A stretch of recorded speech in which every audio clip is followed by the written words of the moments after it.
Even one yellow spot on a cucumber or tomato leaf can be a sign of trouble. Instead of waiting for it to spread, it is best to act right away. In this video, I will show you how to make a simple but powerful natural solution that helps plants fight serious threats.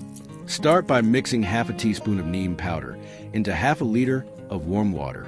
Neem comes from a neem tree and is great at protecting plants from fungi and insects like aphids, whiteflies, and mites. It also strengthens a plant during heat and humidity. You can buy neem powder in health food stores, and it's even used in products for people due to its natural healing properties. Next, add half a teaspoon of turmeric.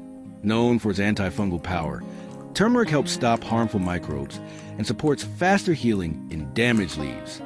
Finally, mix in 1 tablespoon of baking soda. It changes the leaf surface pH, making it harder for fungi to grow, and also reduces certain insects without harming helpful bugs or the soil.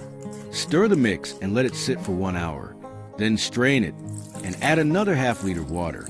Spray both sides of the leaves, especially if you see yellowing or tiny white spots. Repeat every 7 to 10 days, especially after rain or during heat waves. This keeps your plants strong and chemical-free. If this helped, check out the next video. Good luck and happy growing. Don't forget to subscribe. It's completely free. Bye.